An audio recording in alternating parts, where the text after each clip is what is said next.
পদ্মাপুরাণ গান।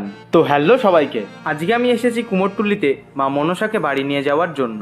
আমার মামার বাড়িতে বিগত 35 থেকে 36 বছর ধরে মনসা পুজো হয়ে আসছে। তারপর পুজোর দিন থেকে শুরু হয় 3 দিন ব্যাপী এই পদ্মাপুরাণ গান। এই যাত্রাপালা দেখার জন্য অনেক মানুষ আশেপাশের থেকে আসেন।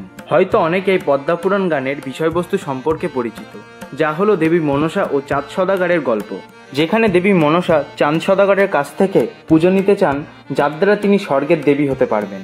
তবে এখানে চাঁদ সওদাগর তাকে পুজো দেবে না ও অন্যদিকে দেবী মনসা পুজো নেবেন, যার ফলে এক বিরোধিতামূলক দ্বন্দ্বের পরিস্থিতি হয়, যেখানে চাঁদ সওদাগর তাকে কটুকথা ও লাঠির আঘাত করেন ও অন্যদিকে দেবী মনসা চাঁদ সওদাগরের ব্যবসার ক্ষতি করে ও তার 7 পুত্রকে দংশন করেন। এখানে চাঁদ সওদাগরের সপ্তম পুত্র লক্ষিন্দর ও তার স্ত্রী বেহুলার কাহিনীটাই মুখ্য কাহিনী, যা হলো মৃতপতি লক্ষিন্দরকে নিয়ে বেহুলা স্বর্গগমন ও লক্ষিন্দরের প্রাণ ফেরত। এই যাত্রাপালা শেষ অংশে দেখা যায় দেবী মনসা লক্ষিন্দর ও তার 6 ভাইয়ের প্রাণ ফিরিয়ে দেয় একটা শর্তে, যাতে চাঁদ সওদাগর তার পুজো করে। আর কাহিনীর শেষে মা মনসার পুজোর মধ্যে দিয়ে বেহুলা ও লক্ষিন্দরের সুখী দম্পতি জীবনের শুরু হয়।